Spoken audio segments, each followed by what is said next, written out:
All right, friends, we just got done making a very simple printmaking project using our fingerprint. And as you can see, using the purple, it does not come out. So if you are doing this, make sure you don't use a purple unless you have nowhere to go. And it's okay to have your Mr. Dirty Finger be purple for a day or two. I wrote in cursive, "Love you, Mom." And then on the inside, we wrote down a poem, Happy Mother's Day, and then words to describe our mom. But when you take a picture for lesson 30, make sure you just show the printmaking part because we are learning about printmaking. So Miss Kay has some broccoli. I have a fish, which these are very expensive, but back in the old days, they used to fish contests and see who has the biggest fish. And fish are smelly if you've ever heard them or smelled them. So they would roll some ink or paint some ink, printmaking ink or some paint on it, and then turn it over and make a print of it. And then whoever had the biggest fish won a prize. And so that's how they were able to do that. And so I have from my printmaking project an old fish. I think that's a walleye. And then our school was giving out leftover tomatoes and cucumbers. So I have those. I don't have my potato. I took it downstairs already. I do have some paint. I have a stamp pad. I don't need this to carve into my potato. I was going to carve into the Pokemon ball. I still might do that next year, but I had to take these broccoli home because they are rather stinky. I brought a piece of a plate to put my paint, and I have lots and lots of papers here, as well as I have laid down a big piece of paper to protect my table. Why? Because printmaking can get very messy, as we watched that video. So let's get right started, and I just want to share with you what you could also do if for some reason you don't want to make the Mother's Day printmaking project. I have lots of paper, okay? And I still have my marker, although I don't think I'm going to use it. So the coolest thing is and when you open something, make sure you aren't opening the blade near your finger. And so I'm opening up one, and so I have a little broccoli, right? Well, I want to, and they are rather stinky. I'm going to cut it in half. So notice my fingers are over here. And I'm just going to slice, and maybe we'll put it on a plate, maybe not. And you want to have like a half of a tree. And I think that'll still work. Sometimes you might have to slice off a little more.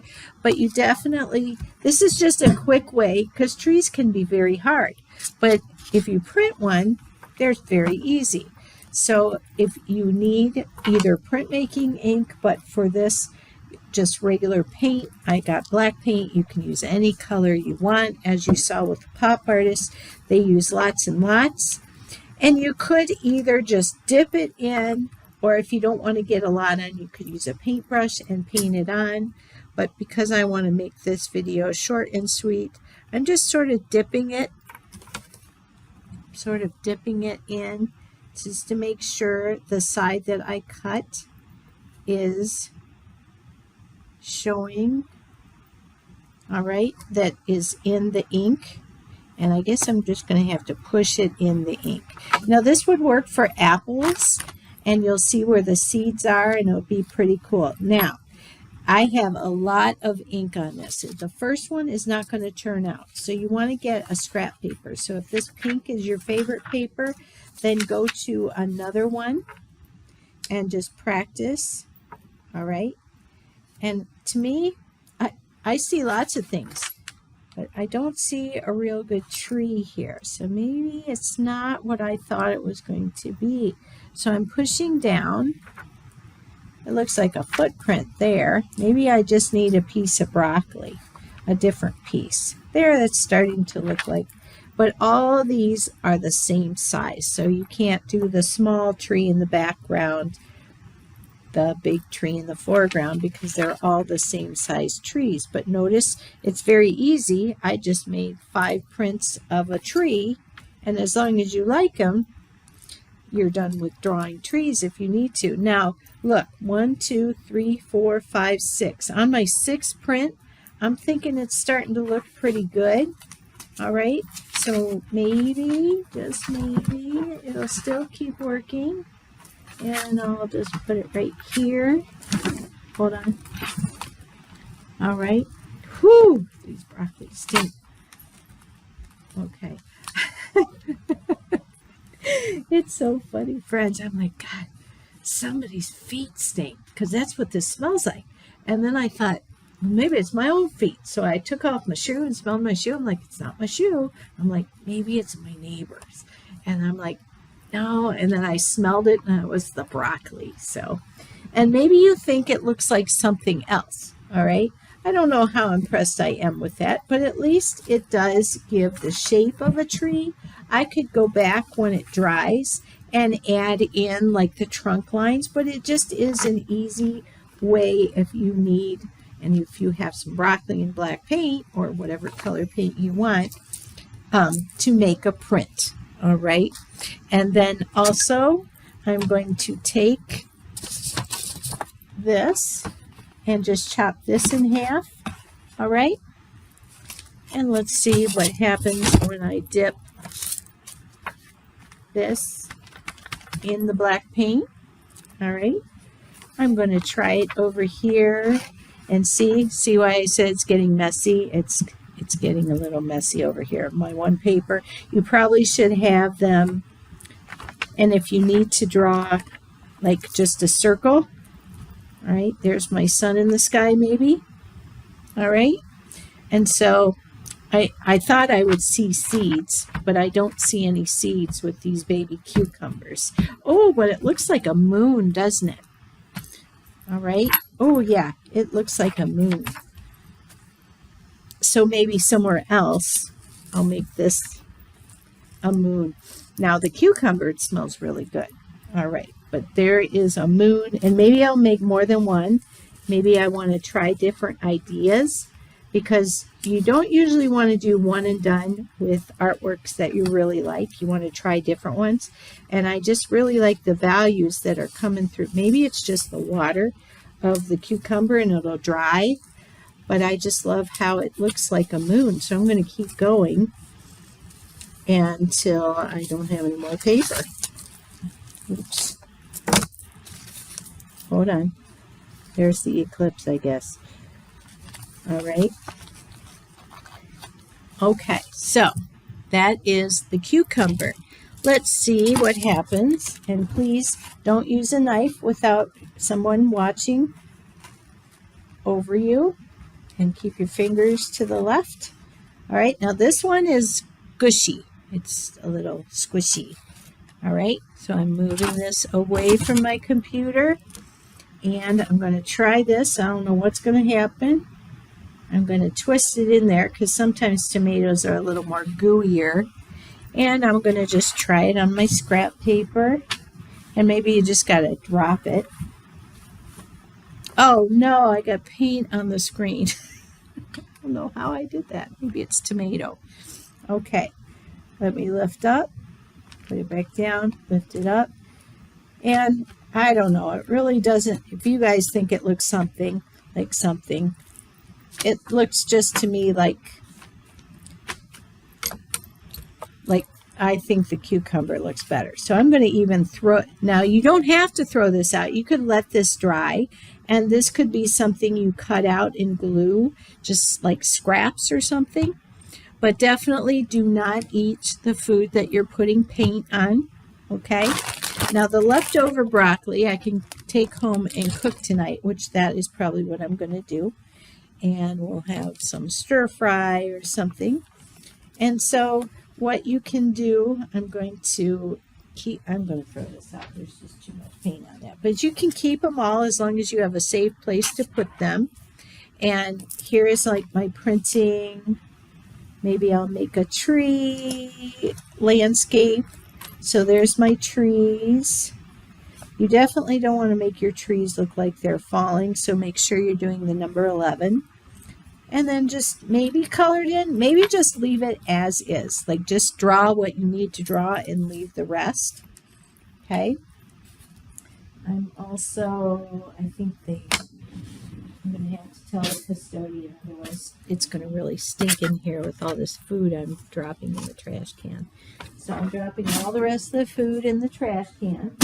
I want you to know that that stamp pad would work for your finger.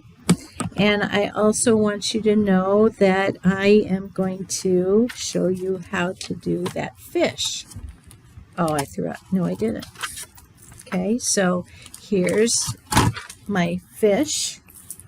Okay, usually, unless you guys go fishing, you probably won't be turning in fish. And it's called Guyoko. Oh no. Okay, thank God Miss Kay put the lid on her paint because it just dropped. So make sure when you use paint that you put the lid on it when you are done. Okay, let me go ahead and look up this word so I'm telling you the right thing. So it's like Gyoku fish printing. Let's see. Okay, there's the word. I don't know how to say it. Fish stone impression.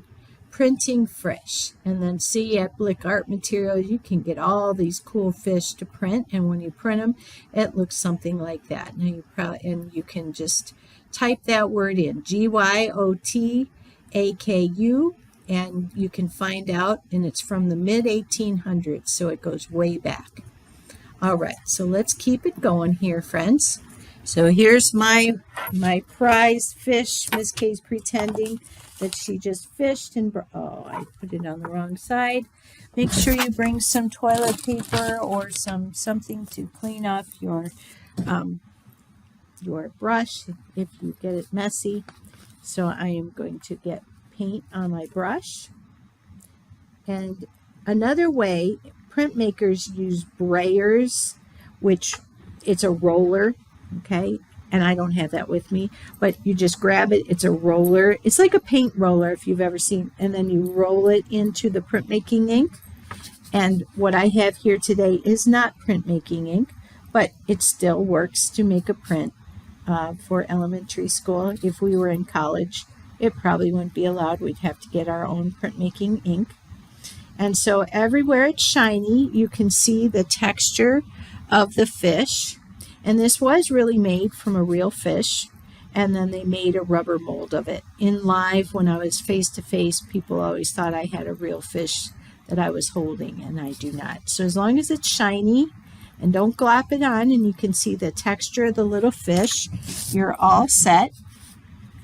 Now let's say I want to keep going with this card here. So if I do, maybe I'm somehow going to make the, well, let's do it. Let's just do like that mistake. Now could be the water spraying from this fish.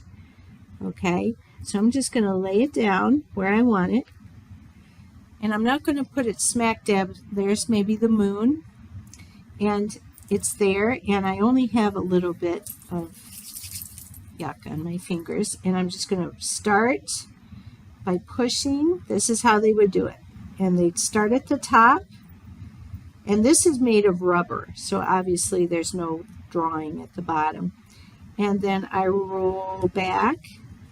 And printmaking ink is a lot more stickier. If you ever take an art class with real printmaking ink, it'll go sort of like if you have gum on the bottom of your shoe, or you walked in sugar water and your shoe sticks. That's the perfect sound that you make when you're rolling the ink on your shape. And so there he is. There's my fish. Let me go ahead and try. Now notice I have my background paper. I just want my fish coming into the picture, but I think that his head really didn't get seen. So I'm just going to go over this one more time. And I don't want to do the whole thing because I don't want it to be super dark. So I'm just going to have him coming into the picture. I'm not going to use the whole thing. I start at the top. I'm going to start with the head at the top, pushing down, and then roll. All right. And I don't need to worry about this because my fish is off the paper. But I could make it look like there's another fish in front of him and just stamp his tail. All right. And then once that's dry, and to make this look interesting, let's do that too. All right. They all got to go the same way. And that sort of looks cool. And this, you can tell, sort of looks like the Japanese. Sometimes they do anime with just black and white, like what we just got done doing with the black and white. All right, so that one didn't turn out that good. It's cool for abstract, like if I just kept going and repeating this, whatever this is that's left. And then, uh-oh, that one feels like it's going to fall off. I'm going to stop using that. But then later I could go in and make some abstract lines and shapes and just be like a Zentangle, because this almost looks like trees on like land. And so I could just say, all right, I'm going to make that land. And there's my sky, and here's my water, and there's a bunch of fish and maybe some rocks. And maybe the water is swirling up here. All right, so I hope you enjoyed listening to Printmaking with Miss K. You could turn in, if you want to try, cutting fruit or vegetables in half and just making a collage of that. So it's just a collage, trying one of everything after you have gotten the excess off and probably throwing out the extra yucky paper. These, remember, are not the first prints. They're the like third or fourth or fifth or sixth. Okay, so again, this is Printmaking, and I hope you enjoyed it. And I will be turning in lesson 31. I don't think I'm going to have you make a potato print, just something to do with printing for lesson 30. Okay, friends, wash your brush out if you did wash it. Put your extra broccoli back in the fridge or whatever you got. Throw out your plates and enjoy your day. Enjoy your weekend if you're just getting this. Love you guys.